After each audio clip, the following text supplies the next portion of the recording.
Welcome, model enthusiasts. Today, we embark on an exciting journey as we build the iconic Tiger I tank, a masterpiece of engineering from the Second World War. We're using the 1/35 scale kit from Ryefield Model, renowned for its precision and detail. In today's episode, we first add some battle damage to give our Tiger I that combat-worn look. Next, we tackle what seems like 1,000 wheels on this tank, a true testament to its robust design. Then we experiment with a new pre-shading technique using a brush to enhance depth and realism. Finally, we apply a heavy layer of weathering to the winter camouflage, making it look like it's been through many harsh battles. A huge thank you to all supporters on Patreon, which, for now, means a very special shout-out to that one dedicated fan. More on how you can support at the end of this video. But now, onto the actual build.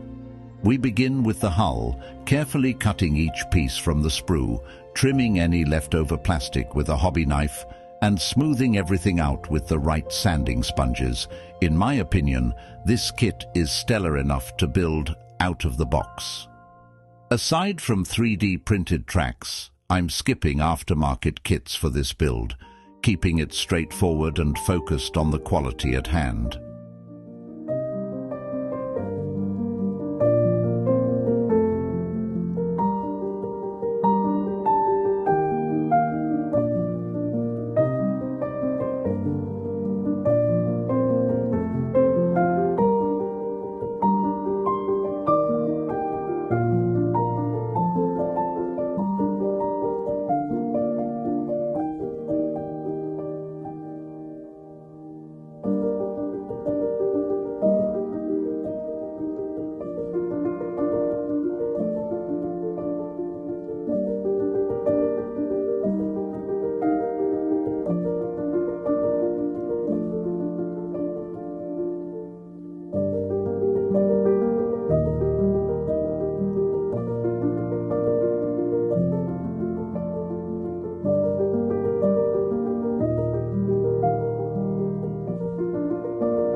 Plastic clamps will help hold the side armor in place.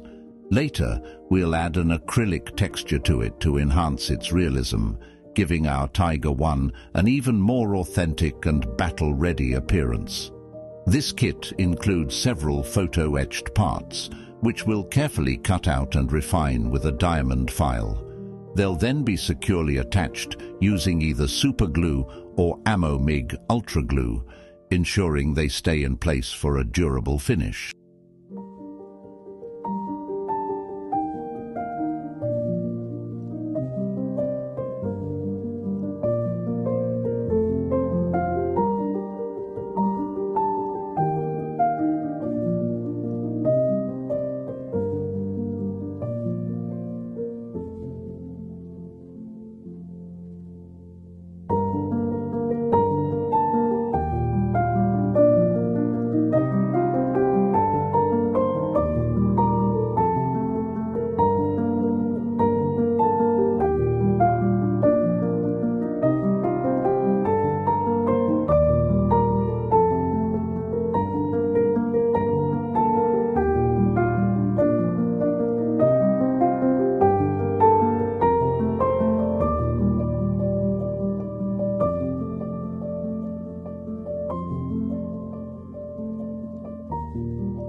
I've decided to add some battle damage to the tank, a new venture for me as I usually build airplanes.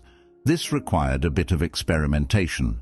First, I use a pin vise to make a small indentation, followed by drilling a pilot hole with a small bit.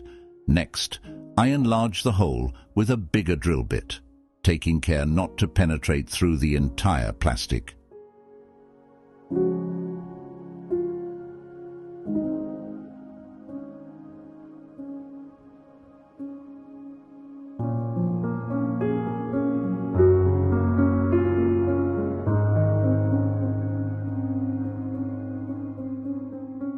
Now, using a sharp hobby knife, I smooth the edges around the drilled hole, ensuring a more realistic and refined appearance of the battle damage.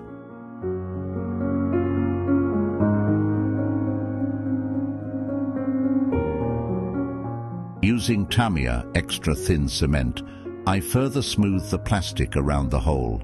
Next, the hole is filled with putty, and with the back of a brush, I define it so that the edges slightly protrude, enhancing the visual impact of the damage.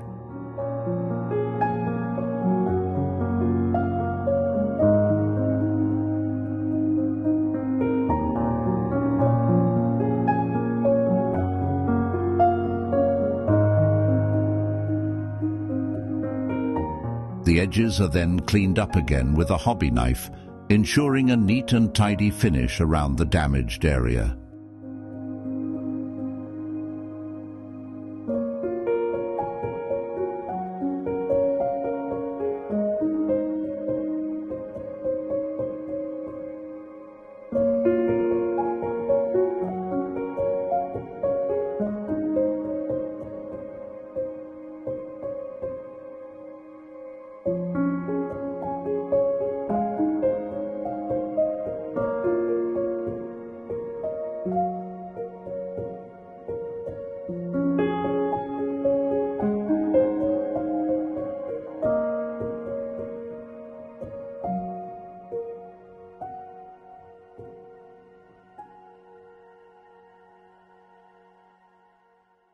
After the putty has dried, it's treated again with Tamiya extra thin to further smooth out the edges.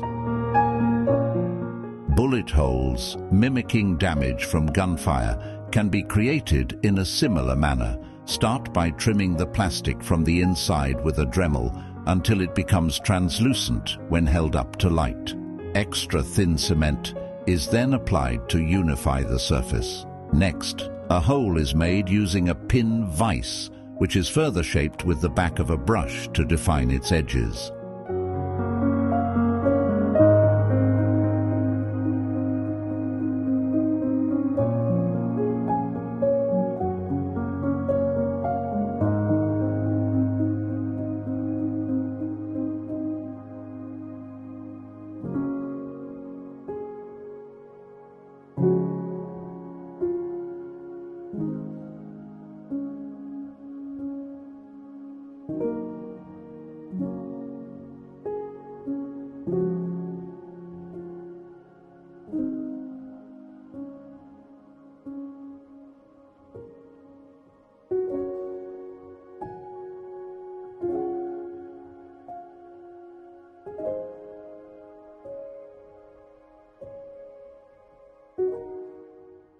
Now these detailed parts can be attached to the main hull, bringing us one step closer to completing our Tiger I tank model.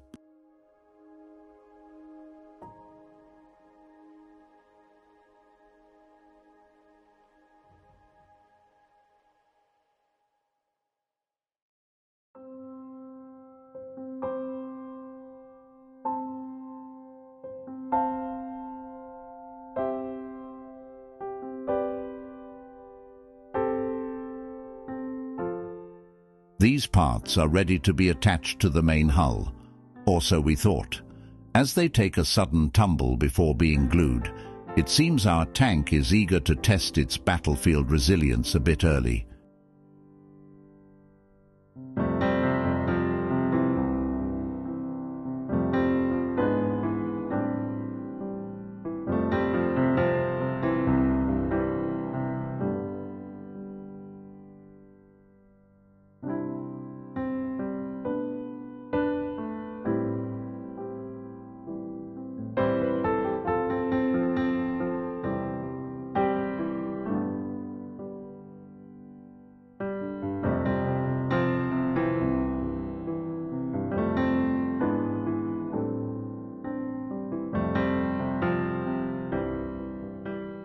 The fit of this kit is quite impressive, nearly on par with modern Tamiya standards. However, the rear section reveals a sizable gap that needs to be addressed, which will close using various types of putty to ensure a seamless finish.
Some small holes remain visible after sanding.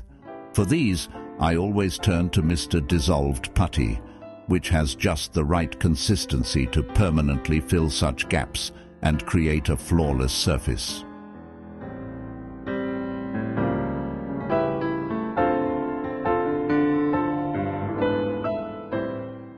It's finally time to break out the airbrush. We start by applying Mr. Surfacer as a primer.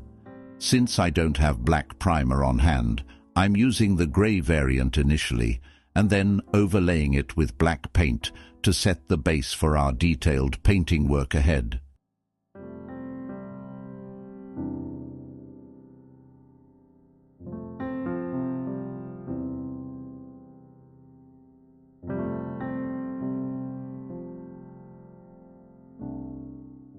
We now begin the first stage of pre-shading, aiming to create a realistic undercoat for the main color application.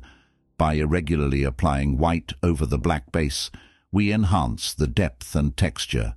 This technique helps reduce the toy-like appearance and increases the eye-catching realism that model builders strive for in their finished pieces.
Now, let's dive into the new technique I've adopted for this build. Typically, I apply pre-shading using an airbrush, but this time I'm also incorporating brushwork. The winter camouflage on the original tanks was often applied by the crew themselves, making it far from perfect and prone to quick wear. What we'll do is apply a variety of white, grey and black tones in as many different patterns as possible. Here and there, we'll add the first streakings, or mark areas that will later be finely detailed with oil paints. This is a chance to truly unleash your creativity.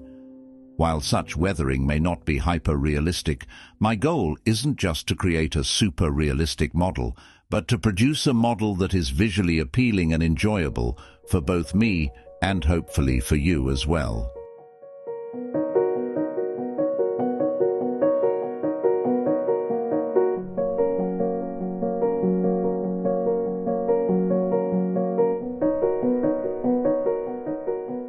That said, if you like my work, please consider subscribing and liking this video. Feel free to leave a comment as well. I always enjoy reading them and try to respond to each one.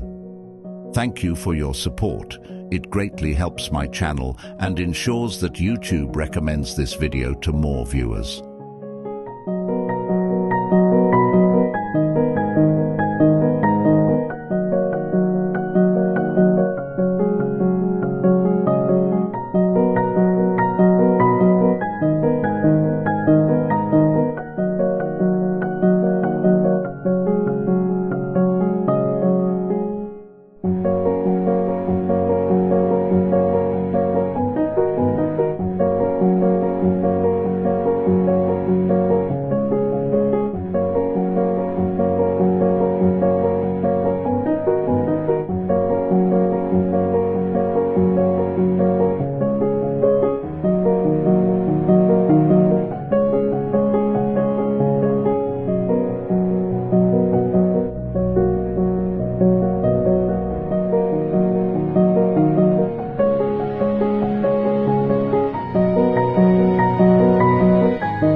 And here we have the finished pre-shaded side armor of the tank. It looks a bit wild now, but the effect should be fantastic in the end. At least, that's the hope. Now, we need to repeat the process on the top side, and of course, on the turret as well.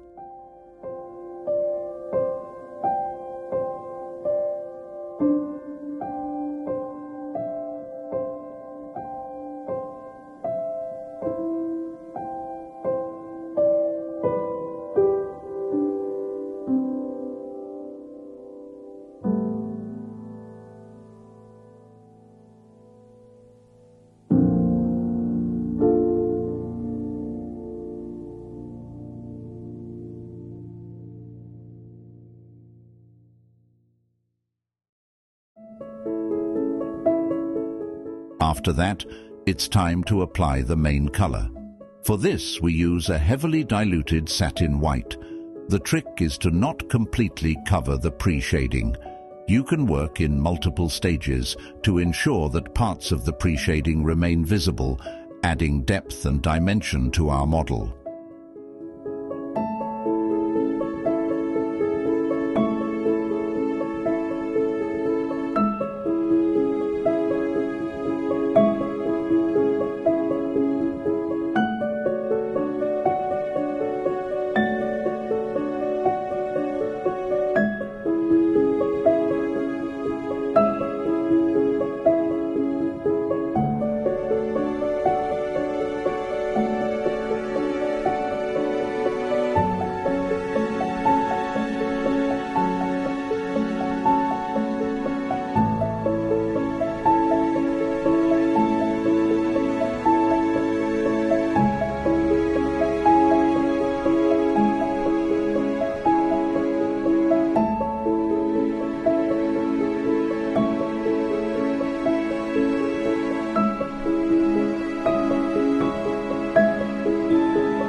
Next, we apply stripes of Panzer Grey, which was the original color of the tank before the crew painted on the winter camouflage.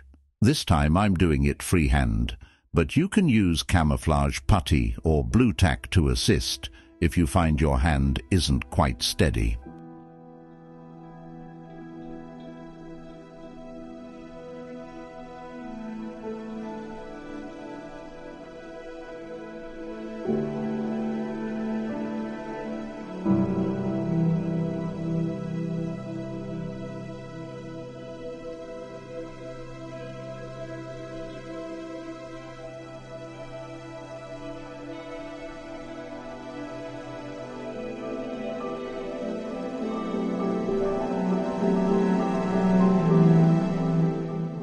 As mentioned earlier, the white paint on the original tanks wore off quickly. To simulate this effect, we'll create extensive chipping with Panzer Grey, revealing the harsh realities these tanks faced. It's not just about making a model look used, it's about breathing a bit of harsh battlefield life into it, ensuring that every chip and scratch tells the story of a tank that truly lived through winter warfare.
this build, I opted not to use decals, but instead applied the markings directly using a stencil.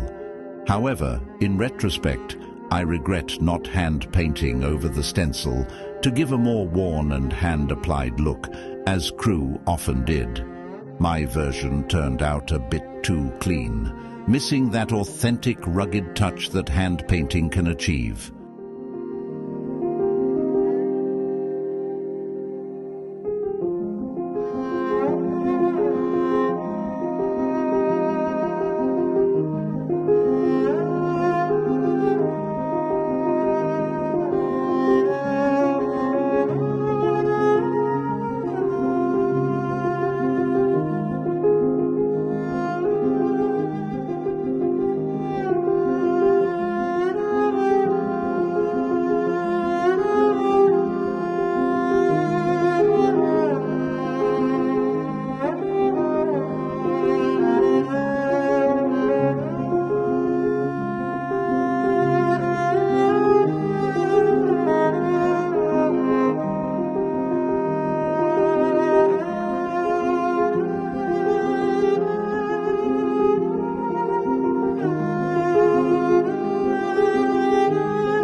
Let's dive into my favorite part, the weathering.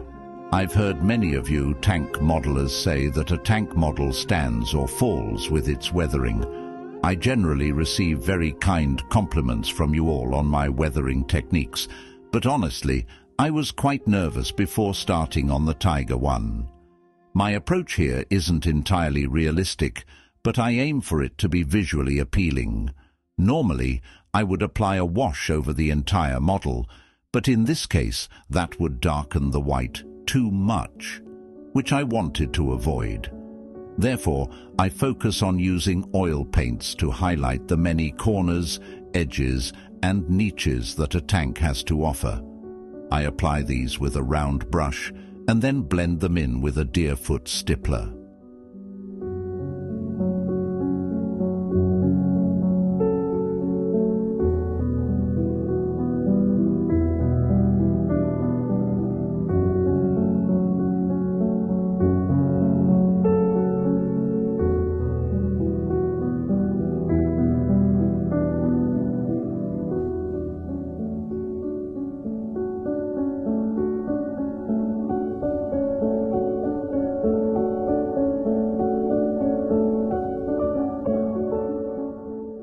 One thing I paid special attention to in this build was incorporating a variety of appropriate tones.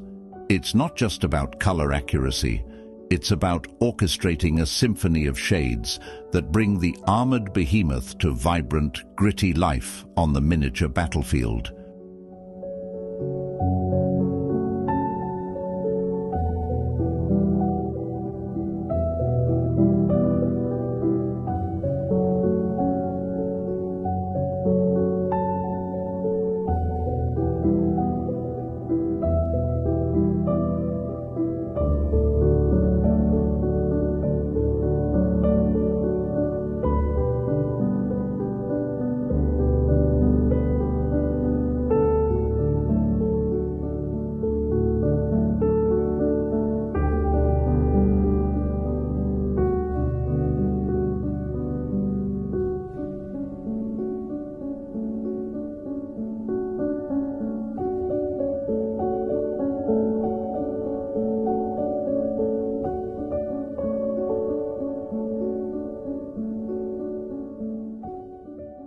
Due to the slow drying time of oil paints, it's quite easy to remove excess paint from unwanted areas using a cotton swab or a clean brush.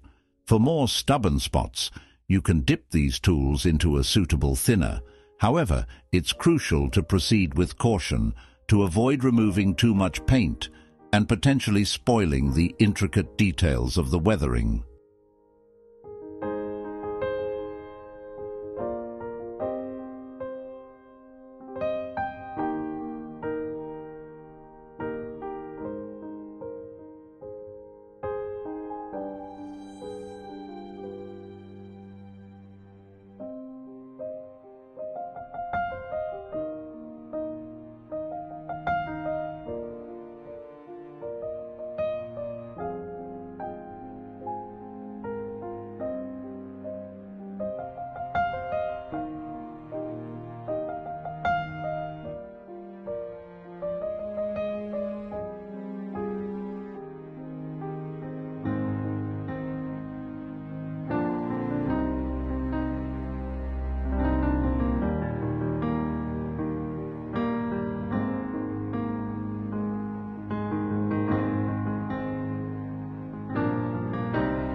On the side armor, we apply streaking grime, starting with lighter colors to create subtle, faded streaks, and later using darker browns for a more pronounced effect.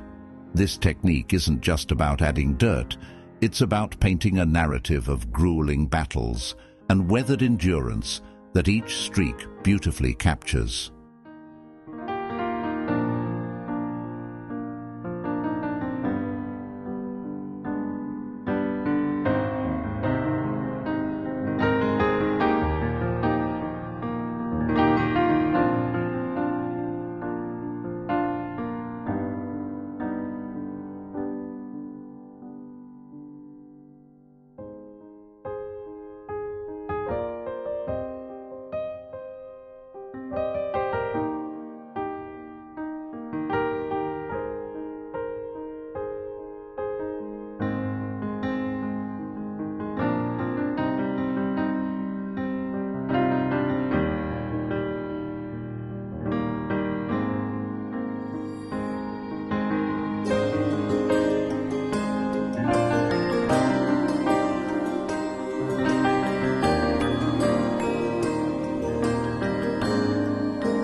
Panel line wash is meticulously applied into the gaps, accentuating each distinct panel and feature, sharpening the overall look and bringing a depth of realism that makes the model pop, as if ready to spring into action.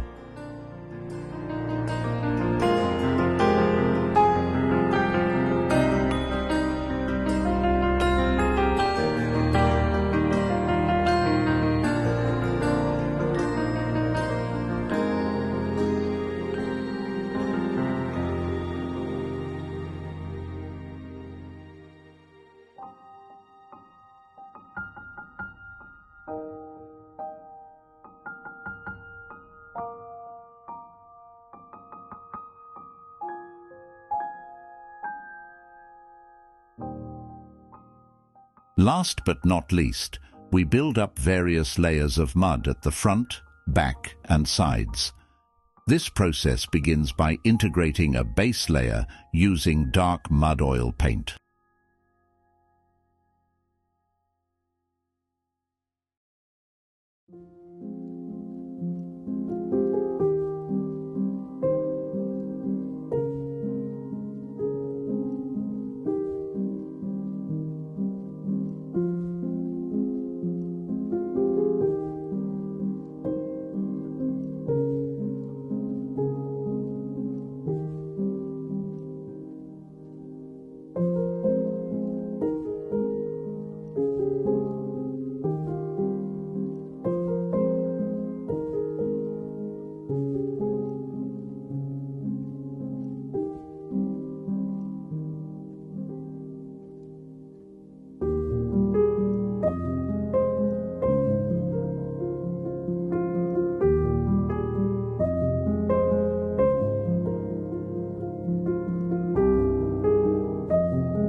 Next, we apply a thick layer of mud using AK Interactive's acrylic texture.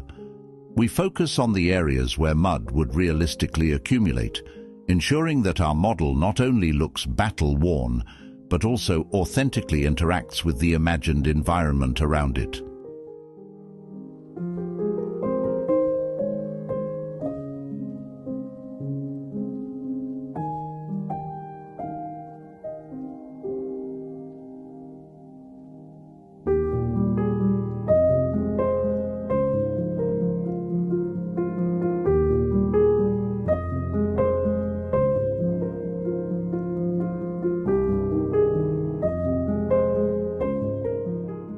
After the acrylic paste has dried, we apply various enamel brown shades to break up the uniformity.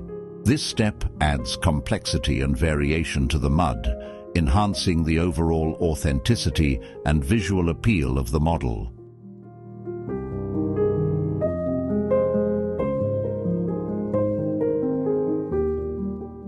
Finally, we apply colors from the AK Interactive Splatter Effects range to add a dynamic, textured finish. Using the AK Interactive Splatter tool, the varied bristles create splashes of different sizes, which look simply fantastic, mimicking the random patterns of mud and grit flung up in real combat scenarios.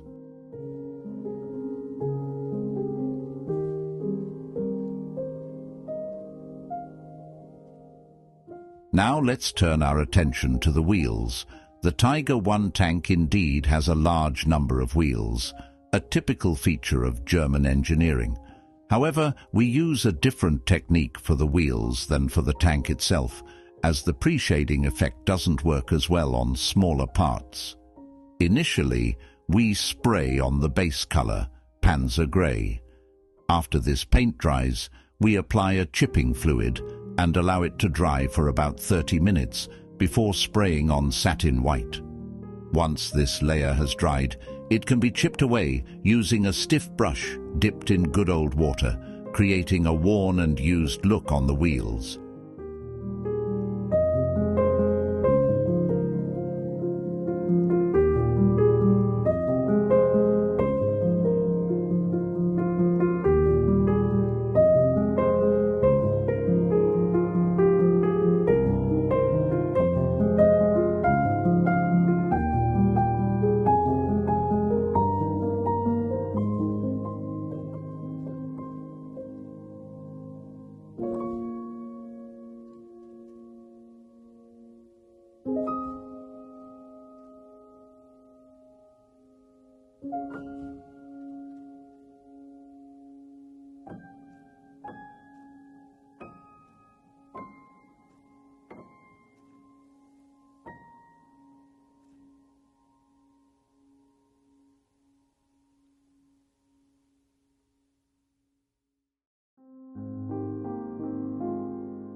A bit more weathering on the wheels, and then we're ready to assemble everything.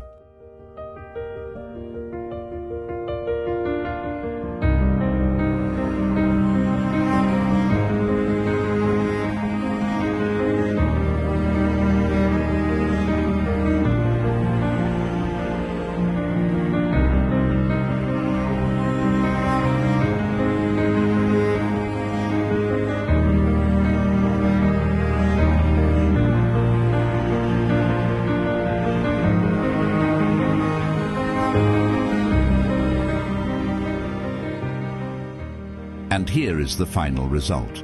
I hope you enjoyed today's episode. If so, please consider subscribing and leaving a like. Thank you very much. However, the tank is only part of the build. In the next episode, we'll be creating a fitting diorama for it. A crumbling Soviet industrial ruin in Leningrad, populated with several figures to bring the scene to vivid life. Prepare for a deep dive into the art of storytelling through modeling.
Once again, a massive thanks to all my supporters on Patreon.